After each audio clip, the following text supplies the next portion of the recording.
സല്ലല്ലാഹു അലാ മുഹമ്മദ് സല്ലല്ലാഹു അലൈഹി വസല്ലം സല്ലല്ലാഹു അലാ മുഹമ്മദ് സല്ലല്ലാഹു അലൈഹി വസല്ലം.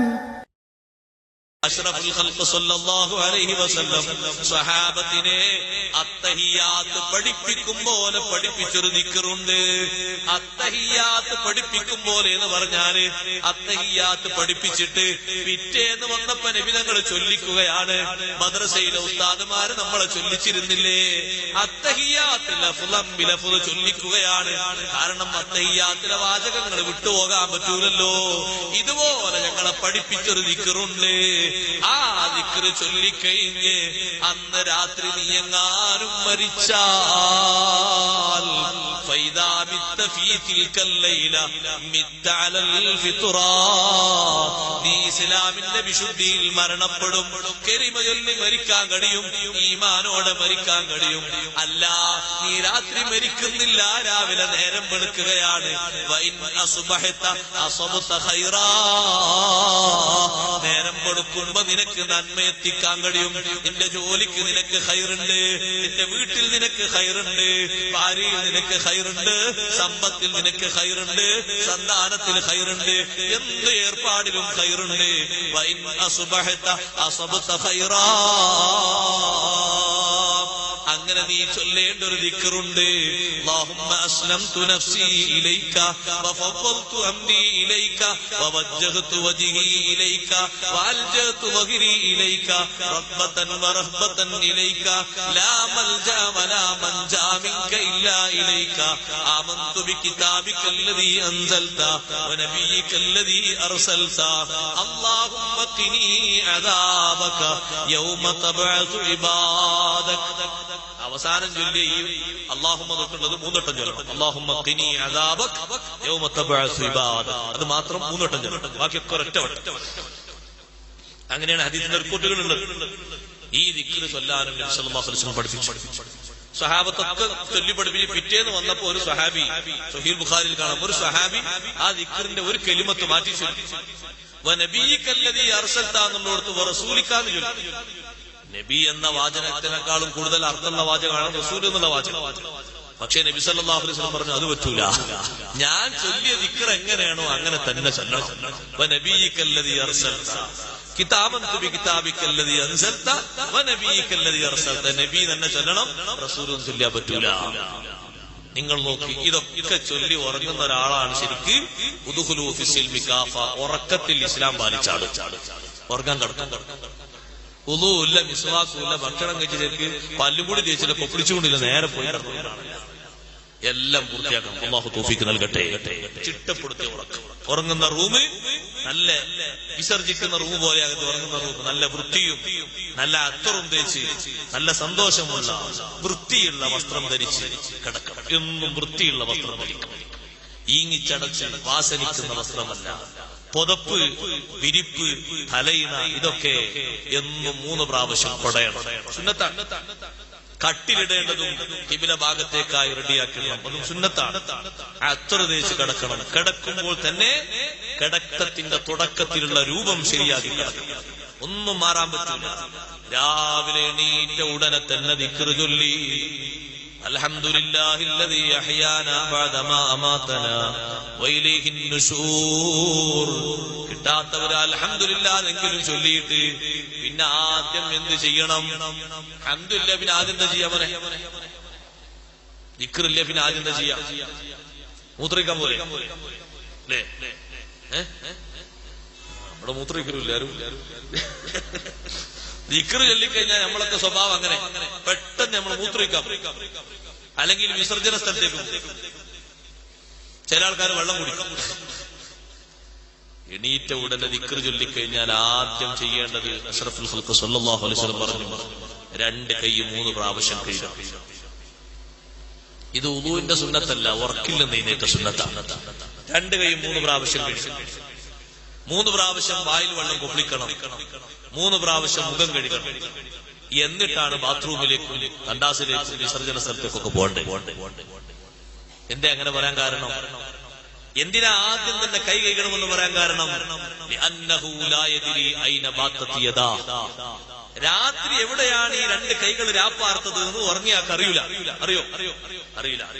നിങ്ങൾക്കൊക്കെ അങ്ങനെ എന്റെ കൈ എവിടെയോ ഉറപ്പുണ്ടെന്ന് പറയണമെങ്കിൽ നിങ്ങൾ അവിടെ ഒരു CCTVന്റെ ചെറിയൊരു ക്യാമറ രാവിലെ എടുത്ത് ഇങ്ങനെ പരിശോധിക്കുമ്പോ നിങ്ങൾ പറയും ഈ നാട്ടിൽ ഏറ്റവും വലിയ സർക്കസ് ഞാൻ തന്നെയെന്ന് പറയും.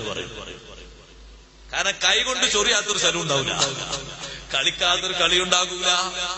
ഏത് വീർക്കുന്നിടത്തും ചൊറിഞ്ഞിട്ടുണ്ടാകും, പേനരിക്കുന്നിടത്ത് മാന്തിയിട്ടുണ്ടാകും, കേല ഒലിക്കുന്നത് തുടച്ചിട്ടുണ്ടാകും, എല്ലാം ചെയ്തിട്ടുണ്ടാകും. അസ്പൃശ്യതകൾ നിറഞ്ഞ കൈയാണ്.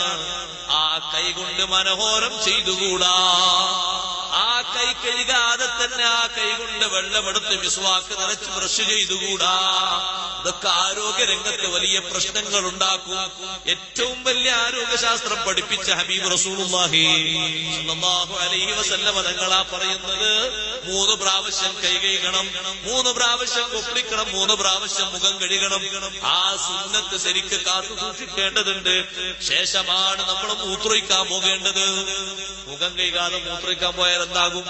നമ്മളെ നാട്ടിന്റെ സിറ്റുവേഷൻ അനുസരിച്ച് വാതിലൊക്കെ അടച്ചിട്ടാണെങ്കിൽ കുറച്ച് കഴിഞ്ഞാൽ ചിലപ്പോൾ കൂർക്കം വലി അവിടുന്ന് കേൾക്കും.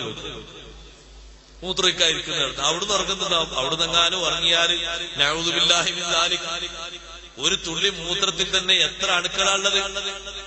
അതങ്ങനെ തന്നെ വലിച്ചു കയറ്റി നേരെ തലച്ചോറിലേക്ക് കൂർക്കം വലിന്റെ വലിയിൽ അങ്ങനെ കയറിപ്പോവും.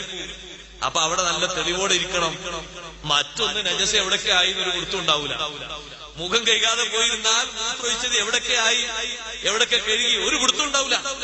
അപ്പൊ നല്ല ഉണർവ് വേണം മൂത്രമൊഴിക്കുന്ന ആൾക്ക്, വിസർജിക്കുന്ന ആൾക്ക്. ഈ 3 സുന്നത്തുകളും ചെയ്ത ശേഷമാണ് ബാക്കിയുള്ള കാര്യങ്ങളിലേക്ക് പ്രവേശിക്കുന്നത്.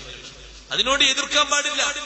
ഇമാം നബി റളിയല്ലാഹു അൻഹു പറഞ്ഞില്ലേ, ഒരു മനുഷ്യൻ അയാളെ മുന്നിൽ ഒരാൾ ഓതിക്കൊടുത്ത് രാവിലെ എണീറ്റാല് 2 കൈയും കഴുകണം. അപ്പൊ അയാൾ പറഞ്ഞു, എന്റെ കൈ ഞാൻ കഴുകൂല, എന്റെ കൈ എവിടെയെന്ന് എനിക്ക് അറിയുന്നത്. അല്ലാഹുവിന്റെ ഹബീബിന്റെ സുന്നത്തിനെ തിരസ്കരിച്ചു. അതിനെ യുക്തി കൊണ്ട് ചോദ്യം ചെയ്തു. എന്റെ കൈ എവിടെയാണെന്ന് എനിക്കറിയും, അതുകൊണ്ട് ഞാൻ കഴുകൂല എന്ന് പറഞ്ഞ മനുഷ്യൻ പിറ്റേന്ന് രാവിലെ എണീറ്റ് നോക്കുമ്പോ ഒരു സുന്നത്തിനെയും എതിർക്കരുത് മുസ്ലിങ്ങളെ. ചെയ്യാൻ കഴിയുന്നില്ലെങ്കിലും സുന്നത്തിനെ എതിർക്കരുത് കേട്ടോ. നിങ്ങൾ ചെയ്യുന്നവരല്ലെങ്കിലും ലാഘവത്തോടെ കാണരുത് കേട്ടോ.